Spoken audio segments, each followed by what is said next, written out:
What do the Saints do now at quarterback? The NBA playoffs, and let's do a little history of hip-hop tonight, shall we? It is time for Watch D.A. Live, a Mother's Day edition.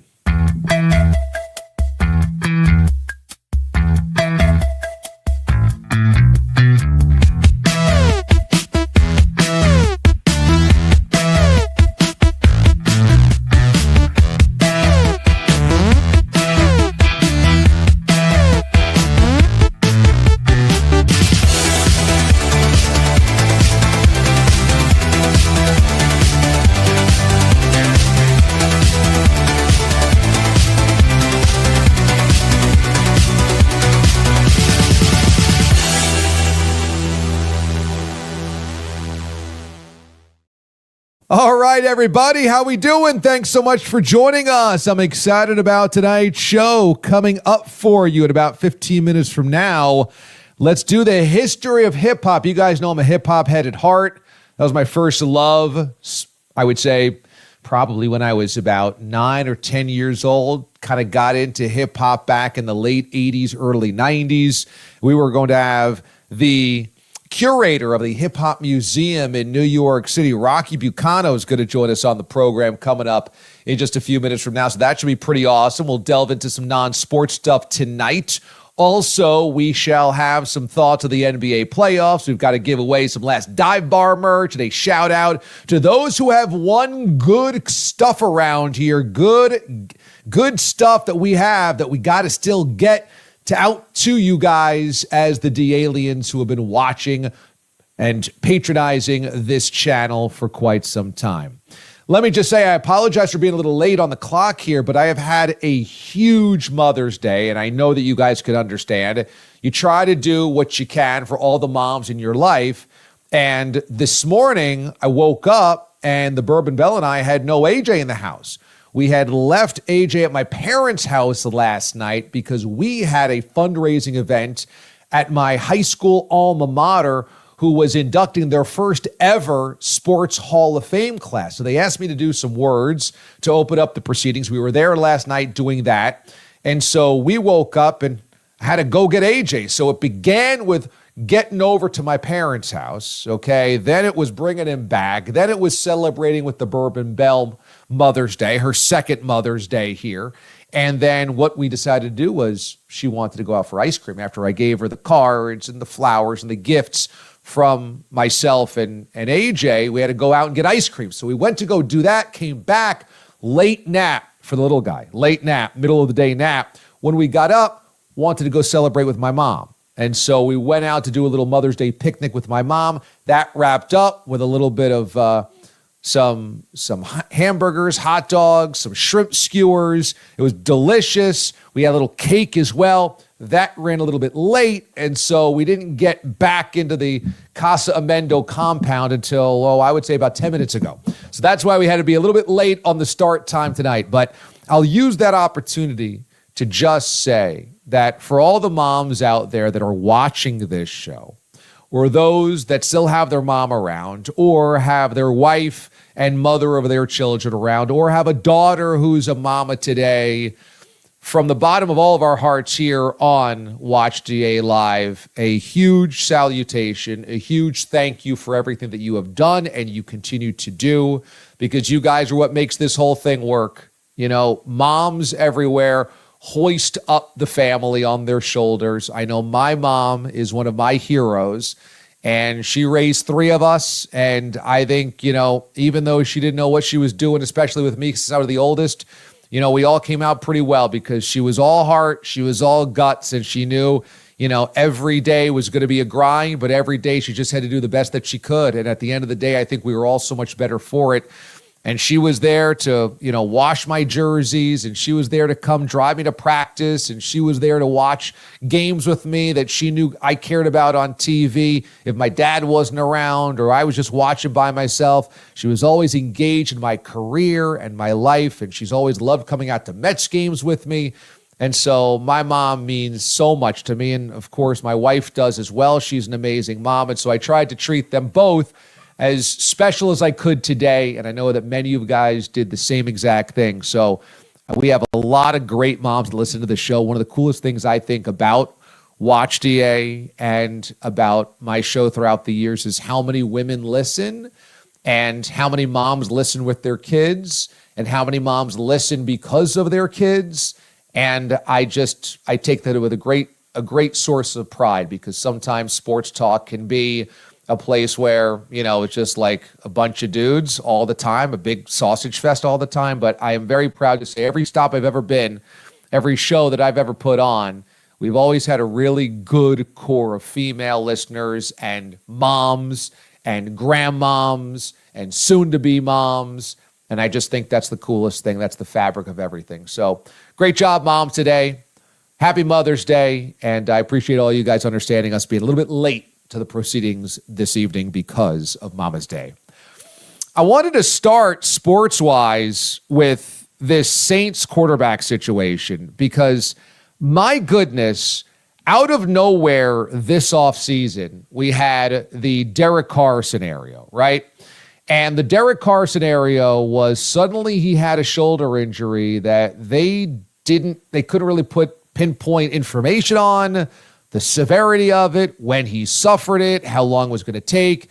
And we got the news before the draft that Derek Carr is still dealing with this. And so that kind of threw a monkey wrench into the Saints draft plans, it seemed like, because it was suddenly, is Derek Carr going to be available for the season? And does that mean they need to go into the Aaron Rodgers sweepstakes? And that caught everybody off guard. Well, they come out of the draft with Tyler Shuck, and now we realize that was not just a smokescreen, that this was severe enough for Derek Carr to retire from. And, it's such an odd dynamic considering that his brother retired basically due to injury as well. Both David and Derek will go down in history as a duo, a brother duo, that is synonymous with getting the hell beat out of him. Now, for David, it was because he was behind an expansion Houston Texans offensive line, and he just had the snot beat out of him from day one and kind of never quite recovered. And it's become a cautionary tale of having a young quarterback and not having an offensive line in front of him, how that can ruin him.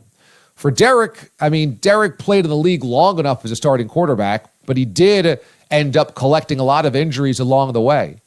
And whether it was in Oakland, then Vegas, now New Orleans, it did seem like there was always something up with Derek Carr's body, and it was an assortment of different injuries. And so now the fact that he's retiring because of it, it just basically puts the Carr family in the NFL dictionary as, cursed by injury.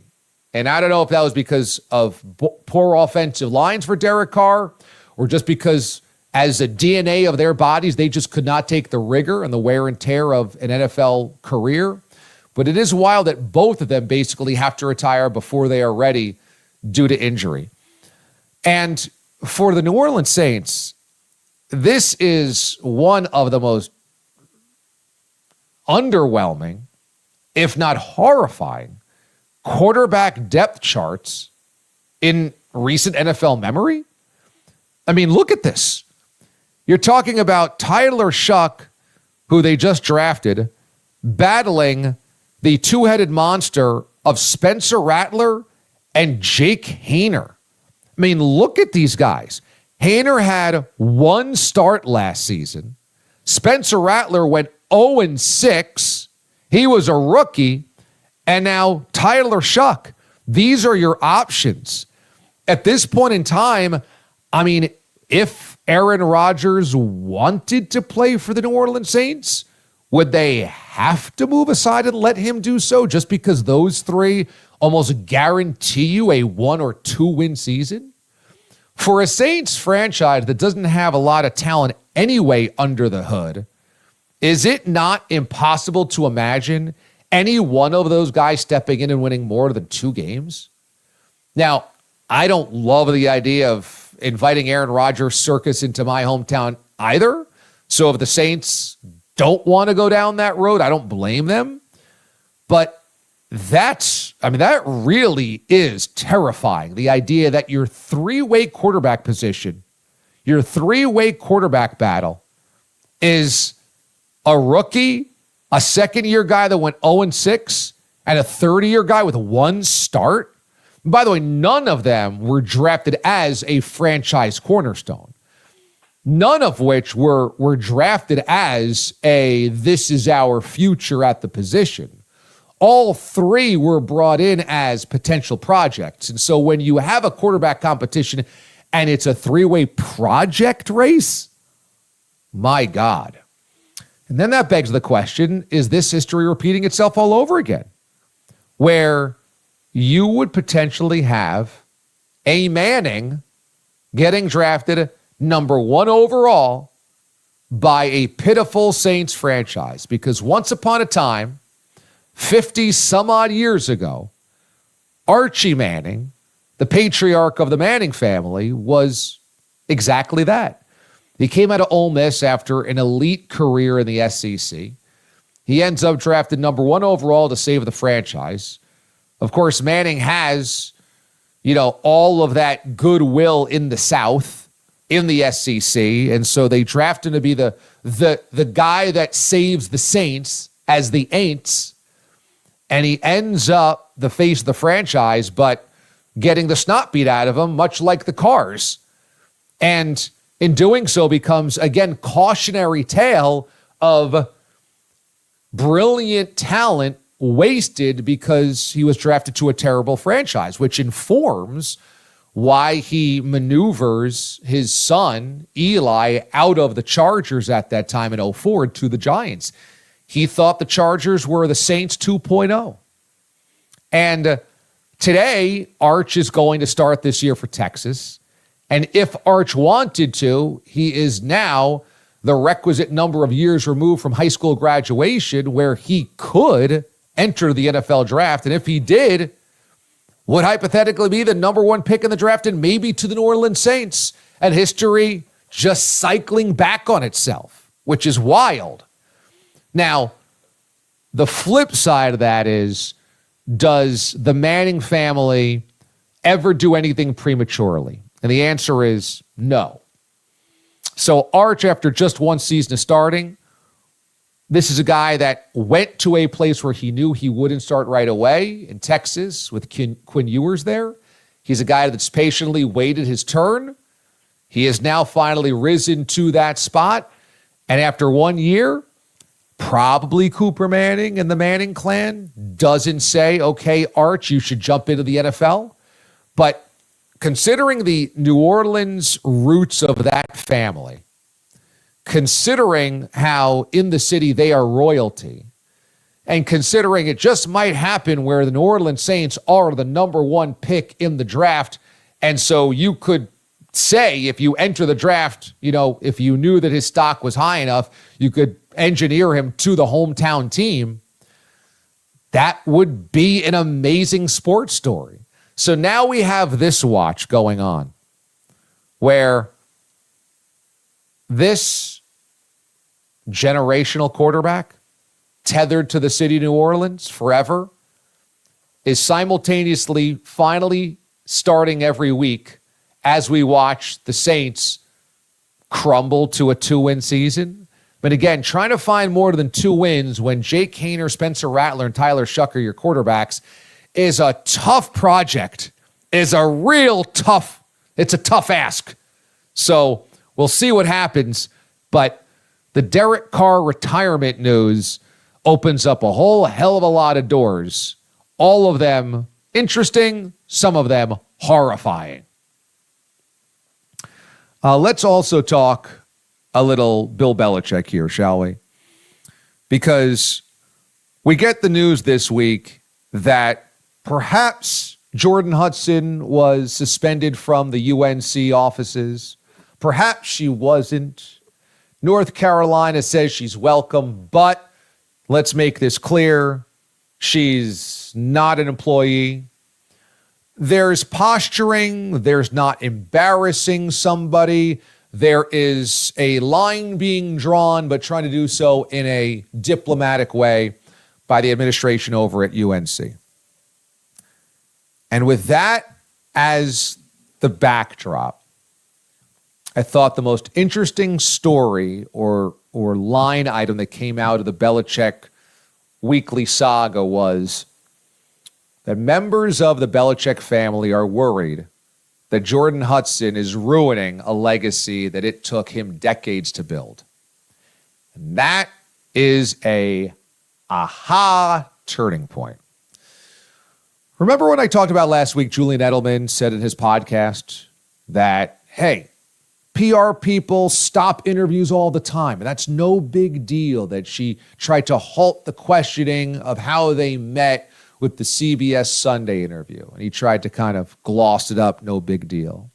And then in the comment section, Nikki Glazer, who, by the way, clearly is in that social circle because she hosted that roast of Tom Brady, and Belichick is there, and Kraft is there, and Edelman is there, and all those people are there.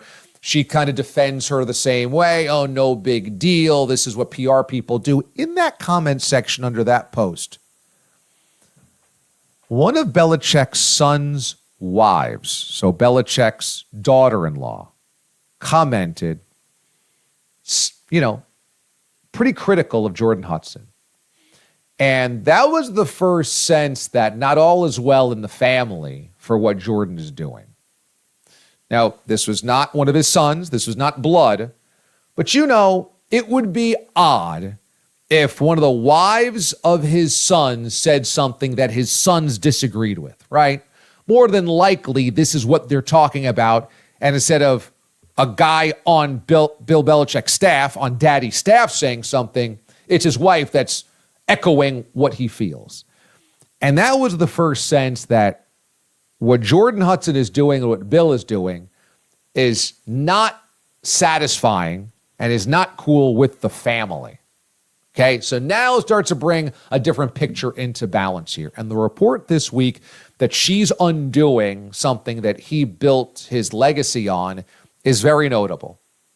Because then that means there is real concern, not just on the outside of what it looks like, but on the inside of what they know that it is.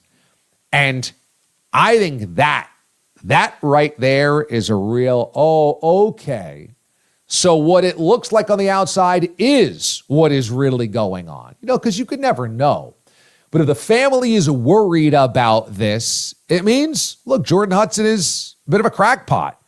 And that Bill's being manipulated, and that Bill doesn't realize it, and he's got family trying to step in to stop this. And I thought that this week when North Carolina said she is not an employee, but she is obviously welcome within our walls, it was a very delicate dance. We don't want to disrespect Bill's girlfriend, but we do want it known she doesn't work for us. Did we mention that? We might have to send her emails. She might have CC on all of his emails. She might be at the spring game. She might be this, that. But by the way, everybody, she doesn't work for us. She doesn't work for us. Did we mention this? She doesn't work for us. So UNC draws a line, and the family's worried. The family is worried. This is such an interesting dynamic moving forward because something's got to give. And either somebody gets to Bill, his family, or North Carolina and says, hey, Bill, you got to rein this thing in. And she understands, and he draws some hard lines, and she falls in line, which would be a hit to her ego, being told what you're doing is not productive. And it would take him also drawing lines where he has not drawn. Or she continues to do what she does, he continues to do what he does, and it keeps pushing outside of the line of normalcy, and it becomes saga and soap opera, etc. And that's a really bad track for him, because then it does sully so much of what he spent years building as a reputation. And I thought it was, you want a canary in the coal mine? You want a symbol of where this thing is? I began this little segment talking about how Julian Edelman went on his podcast and said, Jordon Hudson stepping in and saying, we're not answering that question, it's no big deal. Well, he completely backtracked. He went on a radio interview this week and said, no, it's become a distraction and you have to practice what you preach. And he always said no distractions, and now that's becoming a distraction. So where do you think that talking point comes from? I think at the start, Edelman thought he was being a good teammate, being a good patriot by closing ranks, defending everybody inside those ranks. That's what the Patriots always have done. Don't let it get to the outside. Don't say anything through the media. Close ranks. We're all in this together. And now suddenly it's become a distraction. How do you think that happens? Well, the talking points within those ranks change, right? He's probably hearing from Bill's family, hey, we're not cool with this. Nobody should be cool with this. The fact is we need to all make sure we're trying to get him out of this, which is a crazy thing. But those types of pivots in narratives and talking points when it comes to the Patriots don't happen by happenstance. They do not happen by, we think something different today.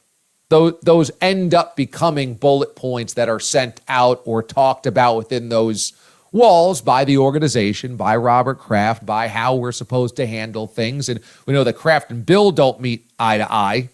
So there is certainly a change in how they're going to approach it. They're going to either not say anything at all or this is bad for Bill. Either way, it's becoming more and more apparent. What we thought was crazy about it is exactly right. That's what is crazy about it. Little NBA playoff talk here, shall we? This Nuggets and Clipper series, Nuggets and Thunder series, rather, outstanding. And Nuggets Clippers was amazing. But today you see the Thunder pull 2-2 with a win 92-87 and a total slugfest. You do not see playoff games any longer played in the 80s. And here you are, a game 92-87 between two teams that have incredible firepower. Now, the Thunder specifically score in boatloads. They score in truckloads. And this team, the Thunder, has so many weapons and so much depth, obviously. And so to see them held into the low 90s is really something else. I think this series has the potential, along with what we just saw, Nuggets Clippers, to now supersede that as the best series of the entire postseason. Knicks Pistons was phenomenal. Maybe Knicks Celtics will turn into phenomenal. The first two games were wild. The third game, not so much.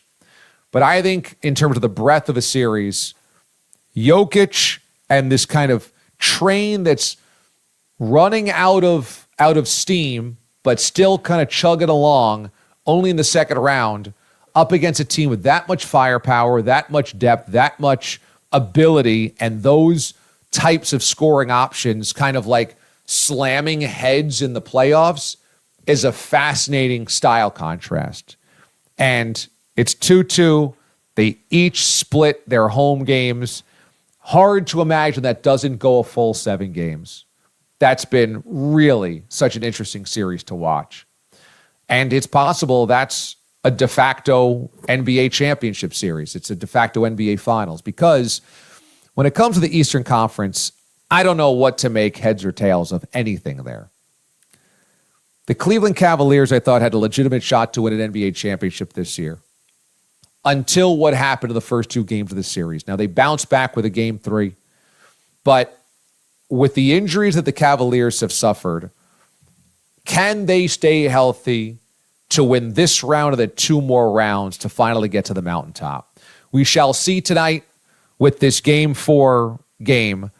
I think it's another must-win game on the road for the Cavaliers because if you go down 3-1, obviously, virtually impossible to come back from down 3-1.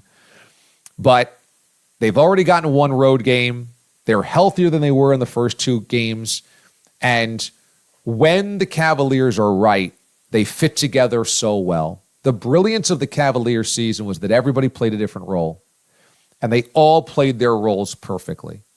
All those guys knew how they fit in, no egos. So Mitchell was your primary scorer, and Garland knew where he needed to be, and X needed to be where they needed to be, and Y knew where they had to be, and they all just kind of dovetailed their incredible skill set. Well, when you take one piece out of that, they're no longer as strong as the sum of their parts, and it all kind of crumbles. And even a brilliant Donovan Mitchell type of game where he could score 48 points could end in a loss. You have to have all hands on deck for the Cavs. And trying to claw back from down 2-0 and going on the road for 3 and 4 is a hell of a road to try to hoe. So it's hard for me to imagine the Cavaliers or the Pacers winning an NBA championship.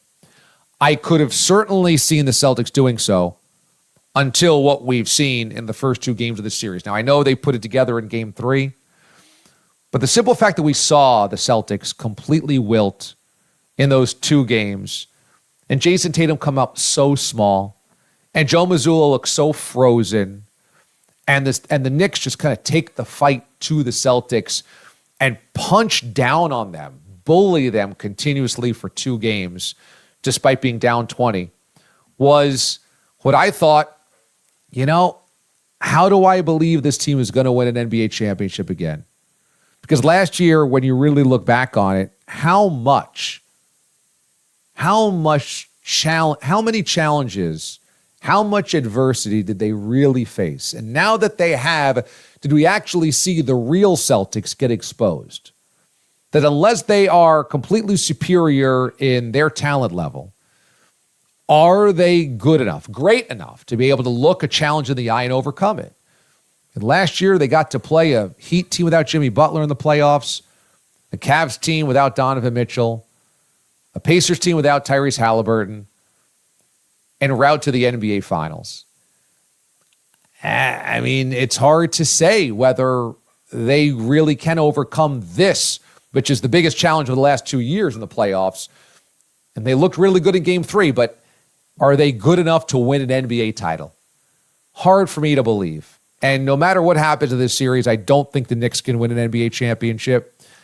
Maybe I'm speaking prematurely, but I just don't think they have the horses after this series. They got to win 10 more games. I don't think they have 10 more wins in them with this roster, which leads us out west, which means I really think like Nuggets, Thunder, winner goes through the Wolves, winner goes through the Warriors, a 6 or a 7. I really think that Thunder and Nuggets could be, as it unfolds, the true NBA Finals. Kind of crazy to think about when it's a second-round matchup, but it could be what we are staring at right now. As always, we love getting all your commentary here on the show, so send us any comments along the way, whether you're watching on YouTube, whether you're watching on Twitter. Fire away with the comments. We get them all collected here in the chat and chat alongside the other D-aliens. We love to see you.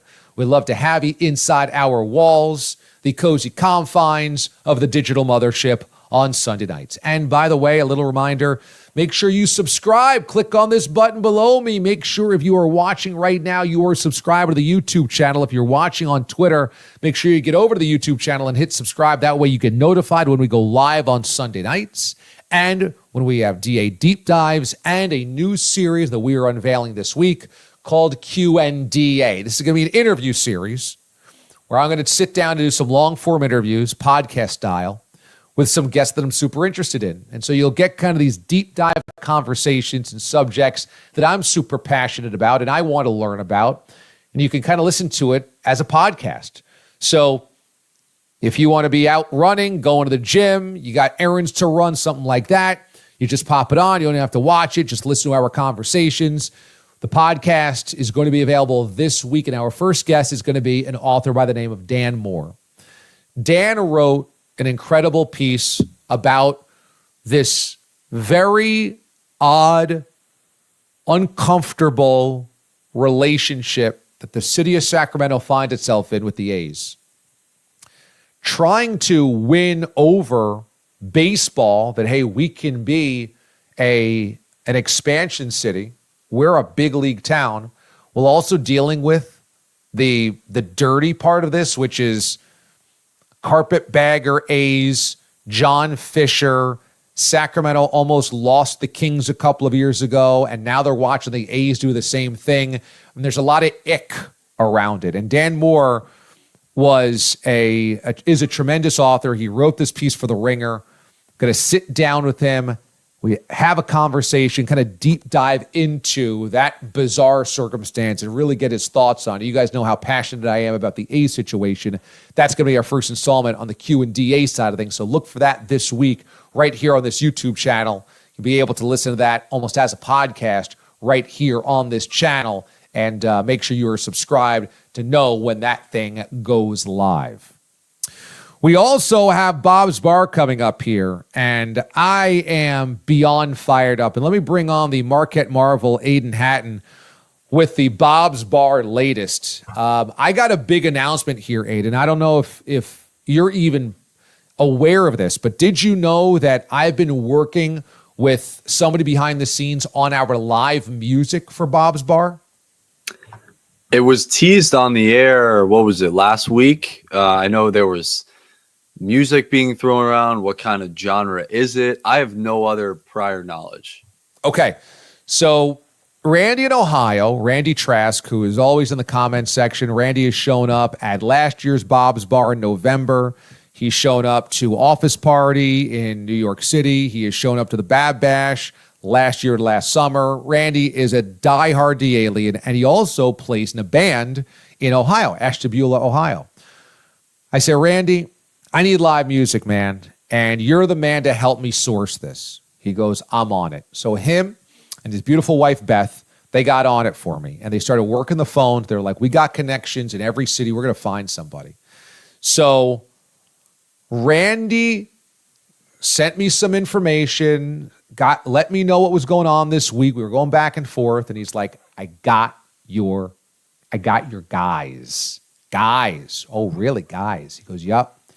We've got a duo, okay? We've got a husband-wife duo, okay, wow. Aidan? We've got a husband-wife. They're called the American Duo, and they are playing at Bob's Bar, and they said, we can play any song you want us to play. You give us the set list, we will perform it. I'm like, this is money. Randy's like, seen their stuff. I know their stuff. They're excellent, good vibes, super talented. They're fired up about the show. They want to do this. I'm like, let's do it. So he's all excited. Beth is all excited. I'm all excited. And Randy, who's the front man for this band in Ohio, he's going to perform a couple of songs. We're going to put him on stage with them. That's right. Randy in Ohio is going to do a couple of songs with the American Duo. So this is going to be off the chain awesome at Bob's Bar, Sunday, June 8th. It's all coming together, buddy. I can't wait. I had the same thought that Delta 9 Brian had in the chat, and it felt like it was going that way, and I'm so glad that you pushed it through the end zone there. They take requests. They'll do whatever the hell we ask them to. We'll probably put together a playlist beforehand. Maybe we could crowdsource it in the couple weeks that we have leading up in the Sunday night shows leading up to Bob's Bar. And then we can fire away a couple day of, a piano man, an overtime ending man. The possibilities are endless. I have confirmations from a number of D-Aliens. I have confirmations for a number of CBS Sports Radio friends of the program. Greg Caserta is going to be there. Zach Gelb is going to be there. Shep is going to be there. Carlos with a K is going to be there. Of course, Mraz is going to be there. We're getting tons of RSVPs from guys from CBS. Babs is going to be there. Randy in Ohio, obviously. Kristen in Buffalo. Moist Pork. We've got a cast of thousands. Backwards Brian. We've got everybody coming in. Aidan Hatton, the Marquette Marvels coming in from Boston, everybody. So there is copious reasons to make Bob's Bar, and we are under a month. June the 8th, Sunday. You got to be in West Babylon, New York, Sunday, June 8th, okay? So now we got music all set up. By the way, Pat Boyle also efforting. He's got to work that night now that he's doing the overnight shows. He's doing a Sunday night into Monday morning. That's when the overnight show starts for the week. But he said, I'm going to try to get out there early and then end up leaving a little bit later on to go to the show. But we should have a Pat Boyle sighting out there as well. So, dude, this is all coming together. And I asked you, I go, well, you let me know, Aidan, if you want to come in Friday night, wake up early on the island, or you want to come in Saturday morning, stay late, and I'll pick up the hotel for you. Have you decided which one you're going to do? I'm 99% towards, you know what? We're on the air. Let's make it 100 towards staying late. Okay.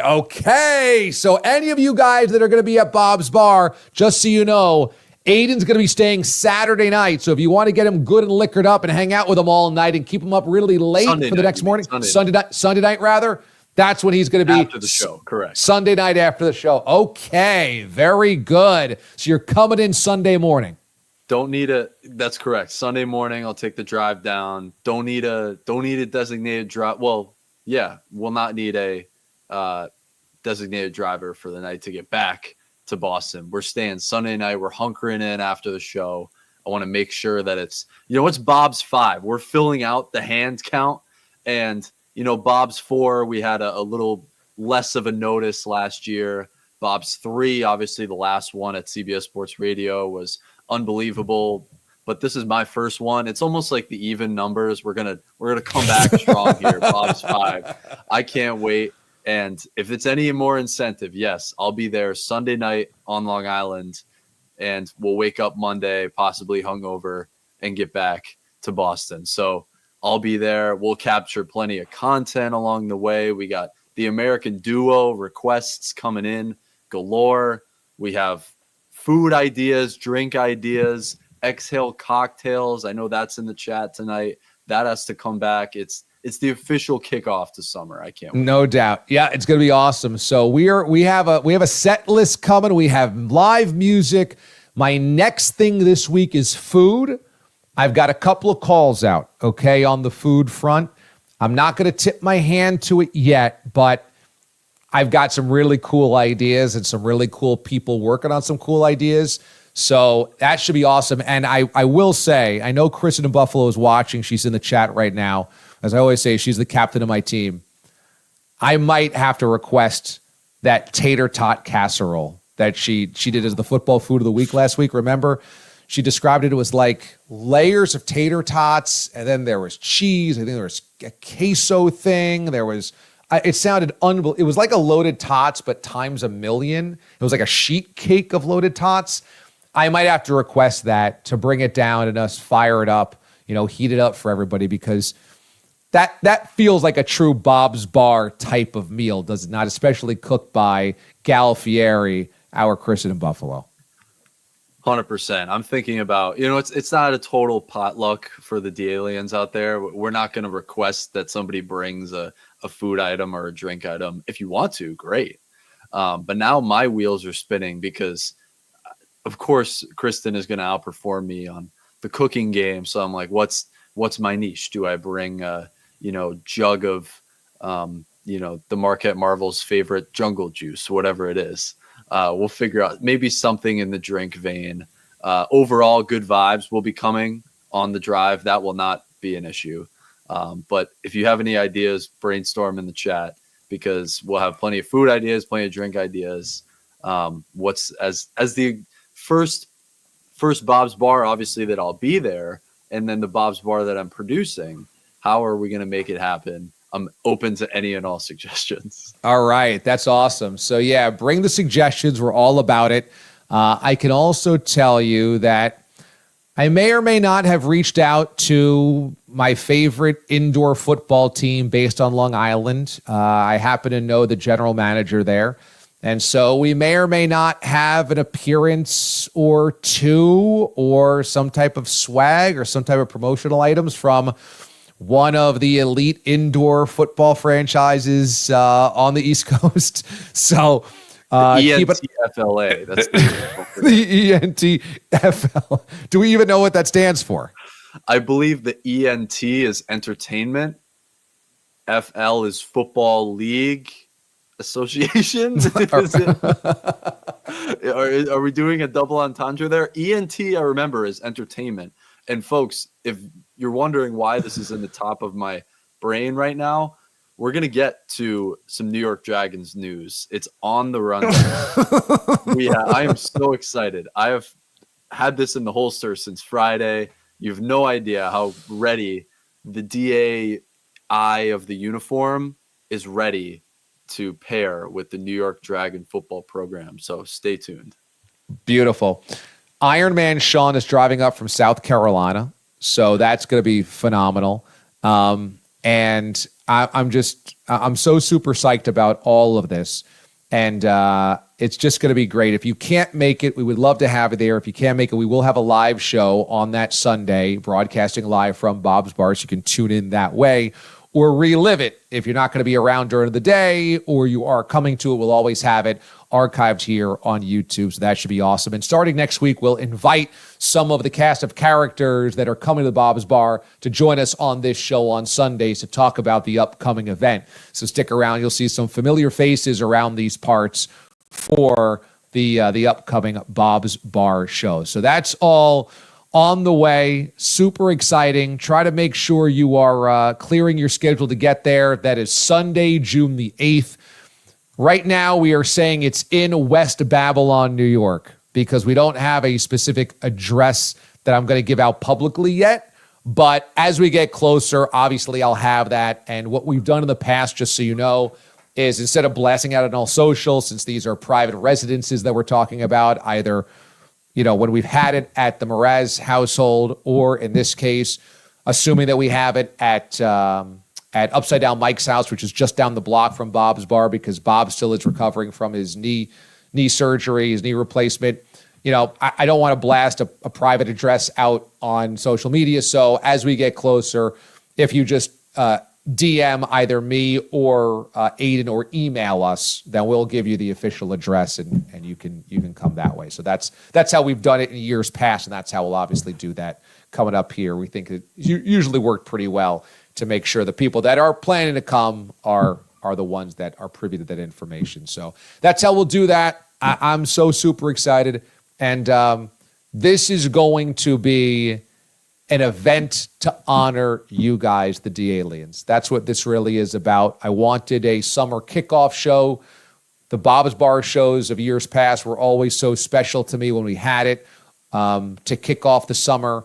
And now the fact that we have the Watch D.A family that comes together on Sunday nights and chats it up and shares with one another experiences and, the Exhale cocktails and the football food of the week and all of that type of stuff. I wanted to make sure we were able to really say a thank you to everybody, because you guys have built this channel and this show into something that really crackles with electricity and excitement. And I'm super proud of it. And I know that a lot of people that watch it are impressed from a corporate standpoint, from an advertiser standpoint, from just a professional standpoint. People come on the show and they're like, this is a really good show that you guys put on. The listeners are amazing. There's such good feedback that we have as a reputation around everywhere that we've kind of push this out to. So it's because you guys wanted to say a big thank you, and that's what the Bob's Bar Show is going to be all about Sunday, June the 8th. And make sure you are there.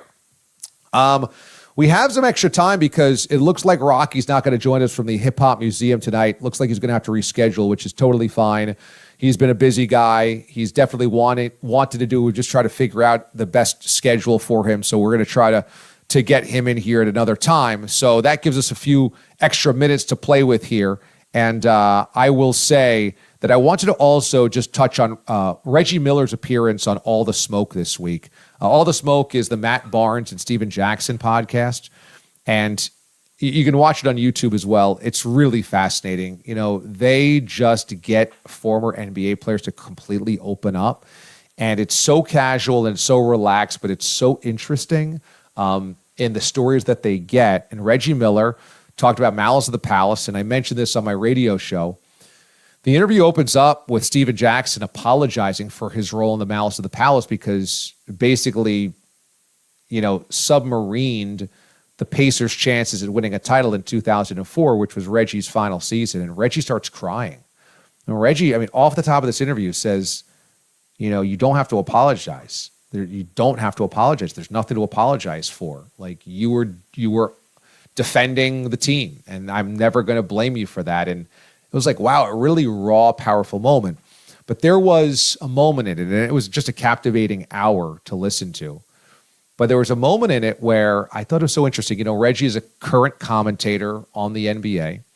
He does games, and he said something along the lines of, well, there are some things I give these guys credit on, or something along those lines. There are some things.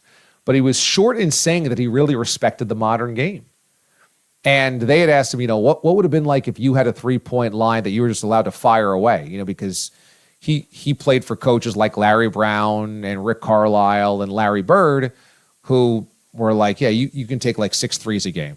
He's like, man, if I had 10 to 15 threes a game, or I just had the green light to shoot whenever I wanted to shoot, man, who knows what would have happened. And so he was a little before his time. And I get the sense that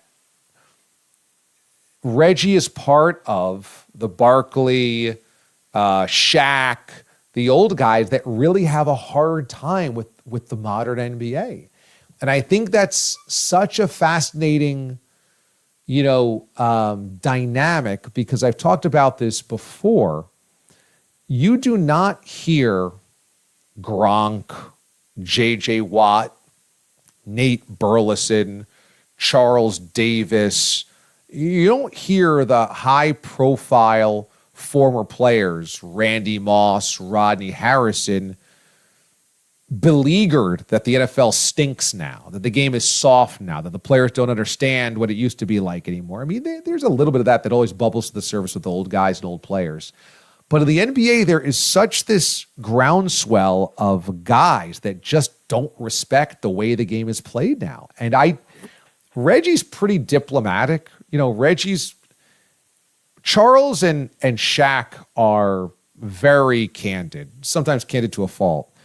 And I thought that Reggie would have been, he works for a league enterprise calling games. I thought he was going to be more respectful of what today's game was. And he was like, he basically was dismissive of a lot of the way the game is played now. And I thought that was really interesting. It's just worth a listen if you like old basketball. That to me is the most fascinating, to hear the stories of these guys that used to play, whether it's basketball, football, baseball, hockey, any of them. I love that, because the real truth comes out after they're done, when there's nothing to earn anymore. There's no job to be had. There's no media storm. There's no coach or GM saying, don't say this. There's no teammate getting pissed that you said it. It's just raw truth. That's why those old the conversations about stuff like the Mouse of the Palace 20 some odd years later is really fascinating. It was a really good listen, and I was surprised that Reggie went there, but he had his reasons and he laid them out there, and it was good stuff. It was really good stuff. And the way he saw the Mouse of the Palace, about how it went from the fans were in the wrong to we became the villains, the players, Artest, Steven Jackson, etc., happened overnight. And he blames David Stern for leading that narrative. I was like, oh, that's an interesting take as well. So certainly worth your time if you're into the old NBA, kind of like I am. The 80s, the 90s, all that type of stuff. It was good. It was really good. All right, let us get to a little Fitz magic tonight, shall we? Because during the football season, we did this on Sundays. Who was wearing it best at the NFL stadiums? And we have a Fitz magic that Aidan put together for this week. And this is really fun. This is really cool, because it's obviously a non-game week. And so Aidan got a little creative here, okay? And so Fitz magic, I want you to check this out. We're going to start with the Met Gala, which was a few days ago, okay? So let's check out the Met Gala. And there's Joey Burrow, right? There's Joe Burrow, and he's got that slick look. He's got that no tie, slightly baggy, vibrant colored suit, and the hair that's now become his signature. wafting down over his forehead. Look at the smoky eyes of Joe Burrow. Very nice. That's one of the looks for the Met Gala. That's another look. Who are we looking at here, Aidan? Who is that we're talking about here? Lewis Hamilton, the F1 superstar. F1 Lewis Hamilton, yeah. So he's got the beret, and he's got the incredible brooch, which looks like it's part North Korean general, part my grandma. Very nice. And the white bow tie. That's a very nice look. And is that a sash of some sort? Is that a belt? Only big fan of this. Yeah, it looks like, let's zoom in again. It almost looks like one of those old school, I can't tell if it's coming off of his hand or off of his pant leg, but one of the old school monocle chains where you have to pull it out of your pocket to actually put it on the top of your eyelid there. Yeah. Big fan of this look. The all white, not good at your high school prom, but good at the Met Gala. Yeah. Although, like, if Kobe wore this to his high school prom, it would have looked pretty awesome. So I think the beret is really fantastic. I'm all in on Met Gala beret here. The jewelry is super well done, both on the beret and on the lapel, and with the jewelry at the bottom there as well. Very well done, Lewis. Yeah, very well done. Him to have some taste. The face of F1. F1 guys, they get all the chicks. All right. Next up on the Met Gala, is that a Simone Biles? And her husband, Jonathan Owens of the Packers. And I'll take the lower third off here for a second so that you can see in full the dress that goes all the way down to the bottom of the screen. And we'll get a second look here at Jonathan's puffy white jacket as well. Wow. Wow. That is intense. And also the alfalfa swoosh of Simone Biles' hair. Very cool as well. Well done. Yeah. And so there you go. I was going to ask, does somebody have to carry the back of Simone Biles' dress?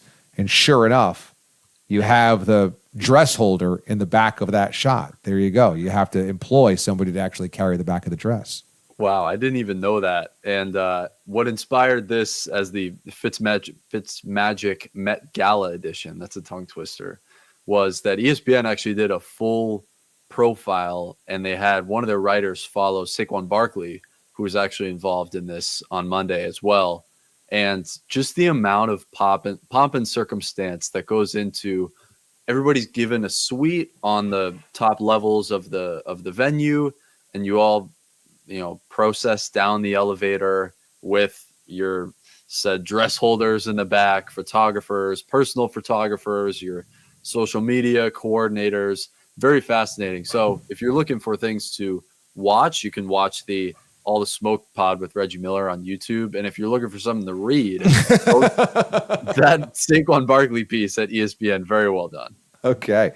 All right. I like this. Okay. So that's the Fitzmagic from Met Gala. All right. Oh, more Met Gala. There you go. That's one more. Sorry. Dwayne Wade and my guy, Dwayne Wade and Gabrielle Union as well. Oh, there's a sneak peek into what we're doing next.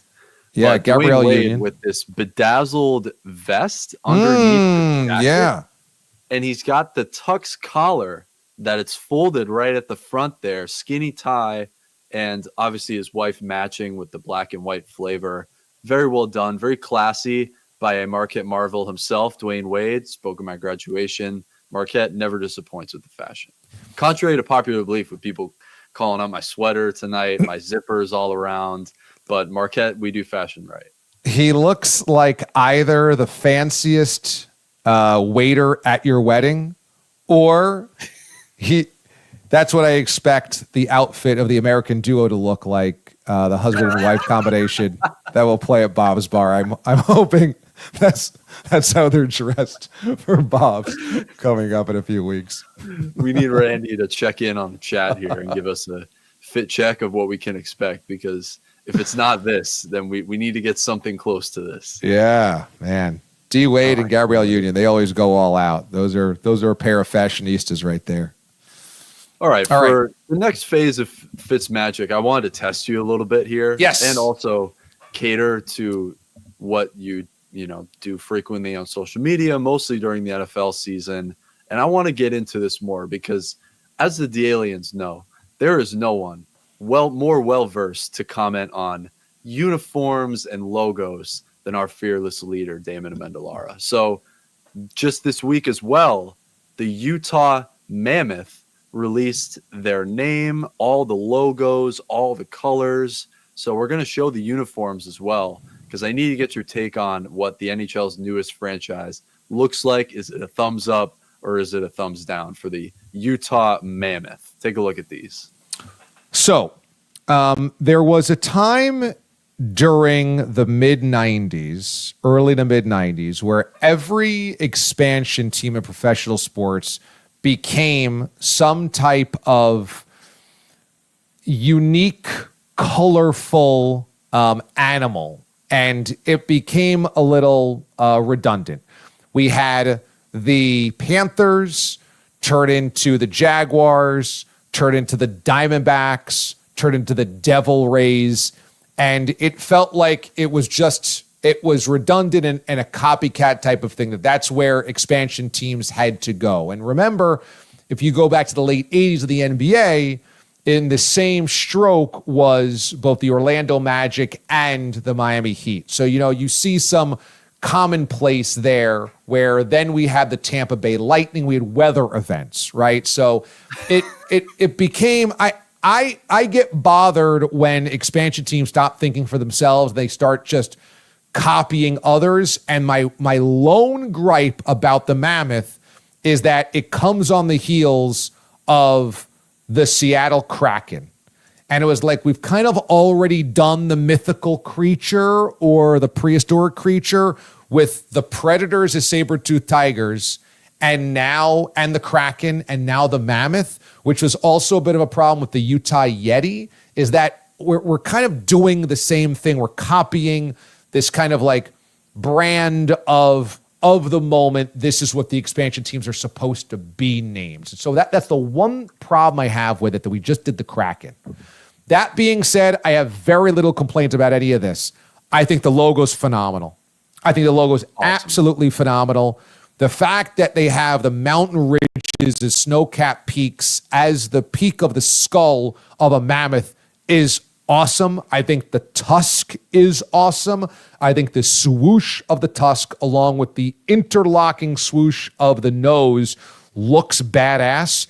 And I think the color palette really works. Your light blue, white, and black. It's simple. Nobody else in hockey has it.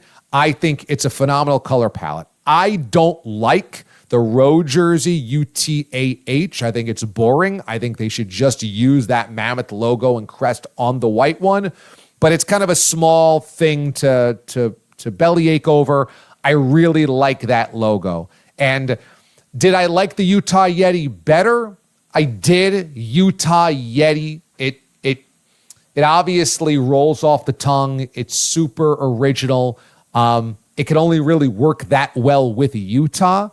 At the same time, I don't think it's the worst thing in the world that they didn't go that way because of the trademark infringement with the cooler, because the Colorado Avalanche, again, weather event era of expansion teams, or in this case, relocation teams, they already have the Sasquatch foot as their secondary logo. So do we need a Sasquatch mascot and secondary logo in Colorado and the Yeti in Utah? Probably, again, redundant. So the Mammoth to me works. I don't love the secondary logo here where it's the state with the hockey stick. I don't love it. But again, primary logo, awesome. Colors, awesome. And I think Utah Mammoth sounds good. So despite it coming on the heels of the Kraken, I am in on the Mammoth, Aidan. And your mic is muted. Thank you. The much more elementary way that I would analyze it from my standpoint, if you're a level 10, I'm going to be a level 1 here. If you're going to a game and you're saying, oh, who's coming to town tonight? The Mammoth. That sounds a little intimidating. Yeah, okay. All right. Who's coming to town tonight? The Mammoth. My Bruins got to watch out. Rangers who's coming to the Garden tonight? The Mammoth. So the more times you say it, it feels like you're getting bear hugged on the left corner of the ice there. The Mammoth, they're coming after you. So I'm 100% with you on the logo. That's my favorite part of it. The primary logo here on the left side of the screen, awesome. I didn't even notice the mountain ranges as well. It's kind of like the Milwaukee Brewers. You realize that it's an M and a B shaping the glove. So very well done for, what's becoming a harder task nowadays. You say this a million times over. Nike just has to puke neon and new designs over everything. I thought this was pretty clean, all things considered. And I'm excited for the Mammoth to bear hug some team in the playoffs next year. Yeah, no doubt. I think it works in that way. You're right. It sounds cool. Mammoth are coming to town. Mammoth are in town. Let's go see a Mammoth game. And the primary logo just looks awesome on a ball cap, awesome on a jersey, awesome on a T-shirt. Well, from there, let's go to, I just mentioned the word elementary. Let's go a couple notches down the depth chart of professional sports. But that doesn't mean it's as less important, because our famous friend, Peter Schwartz. Wow, look at that logo. Now you're talking about an elite logo right there, a fire-breathing dragon that looks like it's from Dungeons and Dragons or Lord of the Rings or, any one of a gothic graphic novel. Unbelievable. 100%. And this is actually a picture from a couple of weeks ago when we initially, nobody's on the New York Dragons beat like Watch D.A Live. And if you recall, we did this a couple of weeks ago when the name was announced, when the roster was announced, and Peter Schwartz stepped to the podium for the first time facing the media as general manager. So this just whets your beak to get into the newest jersey release, and that is, you guessed it, of the New York Dragons arena football team. So here you are, inaugural season. Here are the home and away kits for the New York Dragons. You have a black version and a white version. Note, I also read from the initial source, not Peter Schwartz, but I'm going to claim that it will be a real source, that they're planning to mix and match the two parts of the uniform. So we'll have maybe a white pants with black jersey game or a black pants with white jersey game. They're planning to mix and match when they can, but get ready. ENTFLA, it's coming, and I need your thoughts. Honestly, it's pretty good. I mean, it's a pretty good uniform. I can't tell what's on the helmet. Let's zoom in here. Why don't we? Because there's multiple looks. So here we go. It feels, I guess it's that dragon, that fire-breathing dragon that's on the helmet. A little too detailed for the Utah Mammoth is a very nice, vibrant, bold line outlined logo. This feels a little too detailed, so it's not going to word mark well. But the jerseys are pretty good. I like the flames along the shoulders. Look, the piping along the pants that curves in, kind of like the John Elway redesigned Broncos uniforms, feels very 90s. Unsurprising that something on their jersey could feel dated, but the rest of the jersey, not bad. I mean, the whites, I don't know which one's the home. I guess is the blacks are the home, the whites are the road. The number font's fine. I don't like the word mark of dragons. Again, it's so Dungeons and Dragons. I don't think it works. And it looks very dark and red on a black jersey. It looks muddled on the white as well. That's terrible. But honestly, all told, it's kind of like a pretty decent XFL jersey. And that's what I think you're looking for out of the Long Island Dragons. All right, let's go to the chat here because we got some very valid questions here in the chat. Okay. Let's go to Randy, who states that dragon mascot has a similar look to DA's bat. So just put that out there as a first foray. Steven asks, is it true that the players and coaches also work at medieval times on off days? B squared. New York Dragons. Now some team has to be the Dungeons. The marketing team would be all in. These are great. These are absolutely great. I mean, look, if you ever doubted that our universe is more absurd than other universes, this should be the time that you just walk away from the computer and go, yeah, that's the most absurd of universes. Is for whatever reason, our circle here is beyond weird. And it is Peter Schwartz, original update anchor of the DA show on CBS Sports Radio, has become the general manager of an indoor football team that plays in a league that only has 4 teams. I mean, he's the general manager of a team in a league that has 4 teams. And it's not the real Arena League, but to be fair, there's not really any more a real Arena League. Like, that doesn't exist either. So what could cease? Nothing could ever cease to amaze you once you learn this, that our former update anchor and regular character on the show is the general manager of an indoor football team, who, by the way, the commissioner of the league is Andre Reed. What Andre Reed is doing, I don't know. There is no team based in Buffalo. There's a team on Long Island. There's a team in Danbury, Connecticut. There's a team in Western Mass, and there's a team in Fitchburg, Mass. And right, the hotbed. But listen, here, just create the possibilities, because B Squared brought up in the chat that the marketing teams would go all in for a team like the Dungeons. And speaking of marketing, my brain just goes to that this is an untapped market. Think about all the 4 Northeast cities that we just mentioned, the bustling town just a couple miles away from me of Fitchburg, Mass.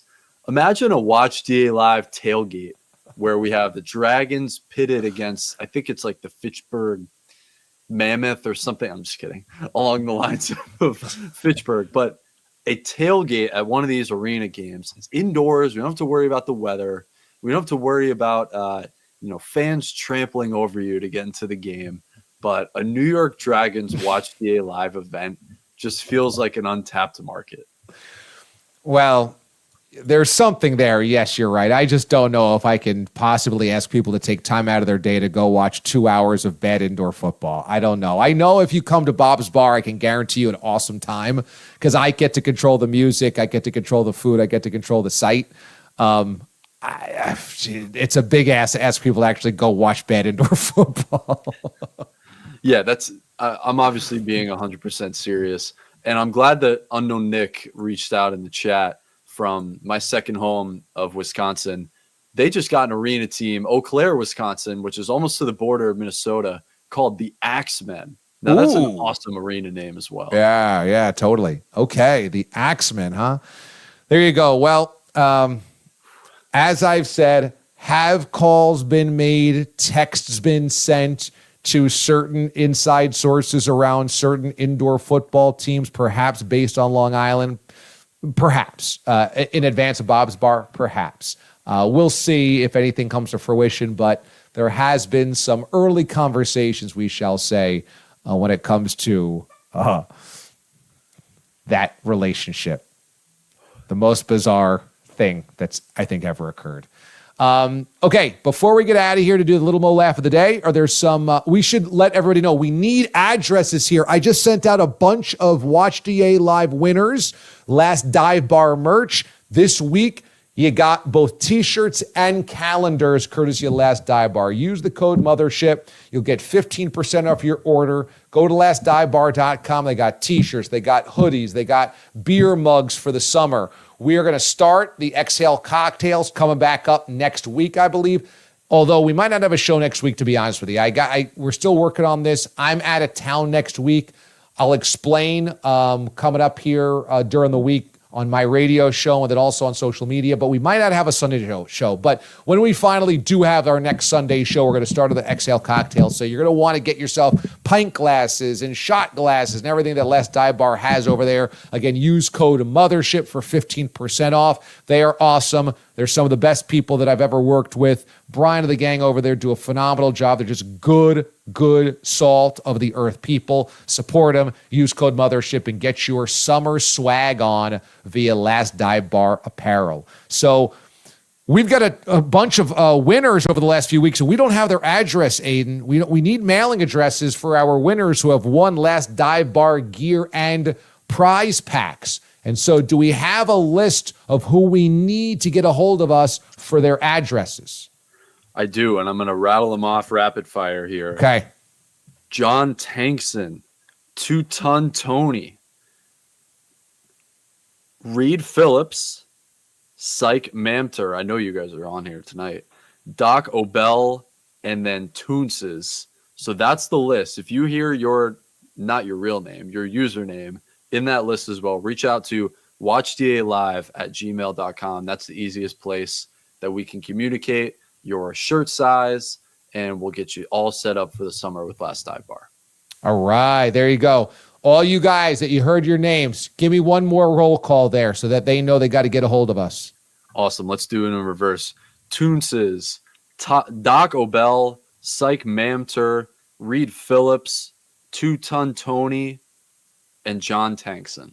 All right, there you go. We need all you guys. Send us your addresses. Either DM us on social media or hit us up on the emails, watchdalive@gmail.com. Lot of love coming in for the Bob's Bar show. Randy says we're going all out for it. Not sure if the pyrotechnics are confirmed yet.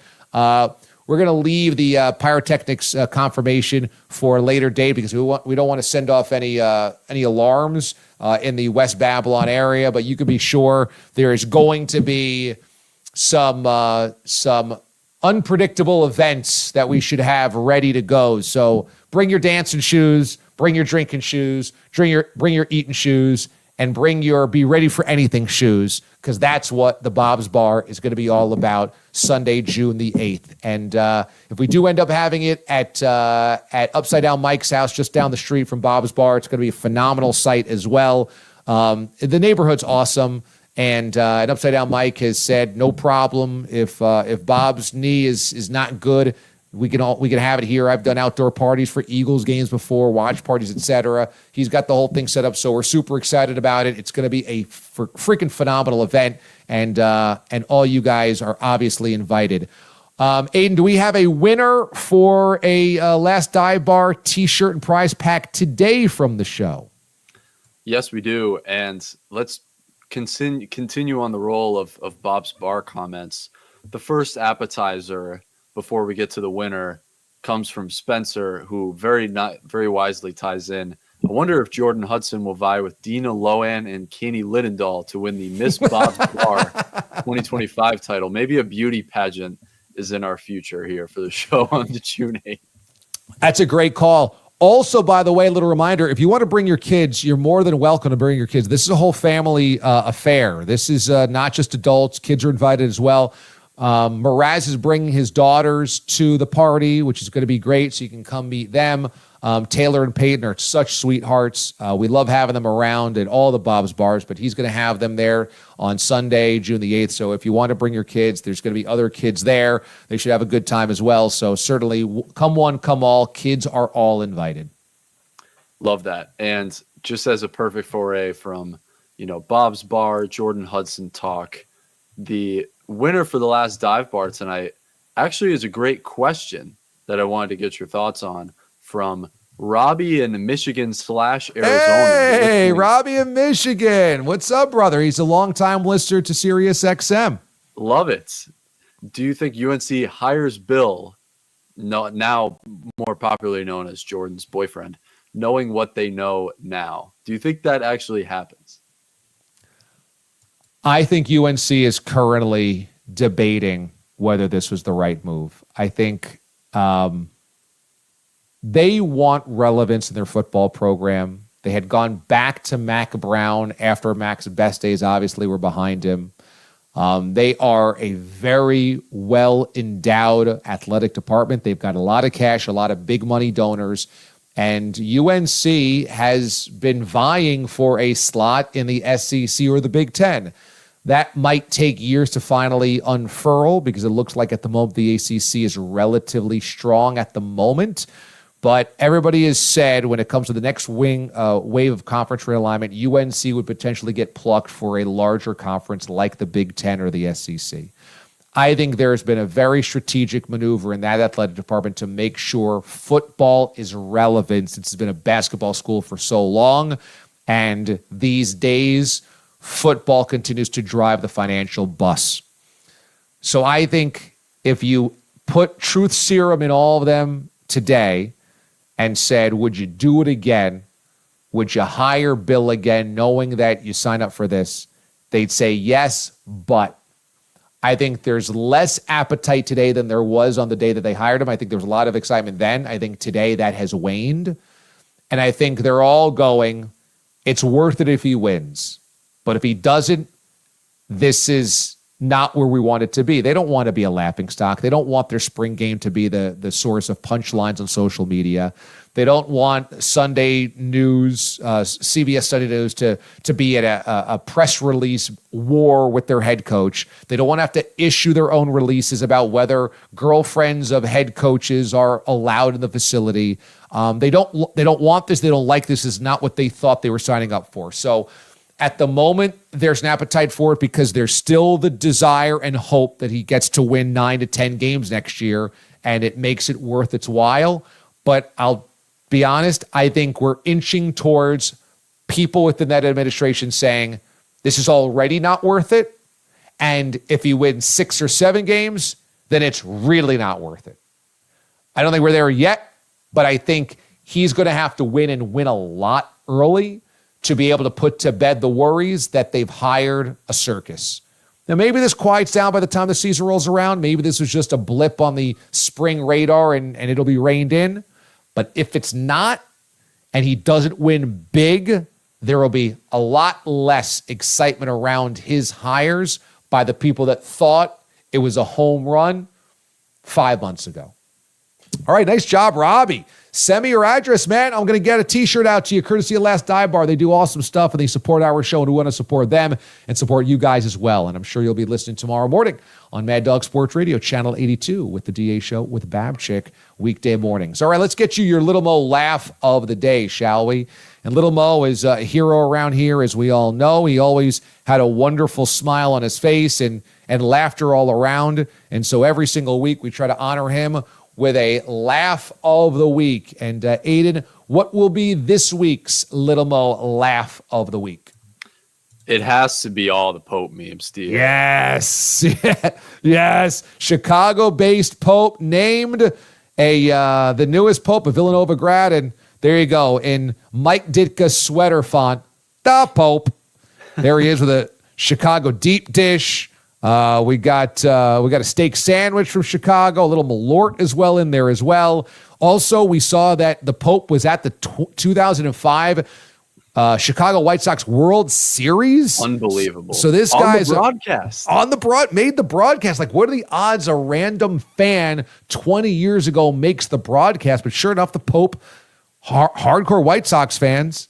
There you go. Portillo's, actually behind the Vatican, is a legit White Sox fan. There you go. The deep dish pizza, the body and blood of Christ, a Chicago deep dish, and a little Malort liqueur.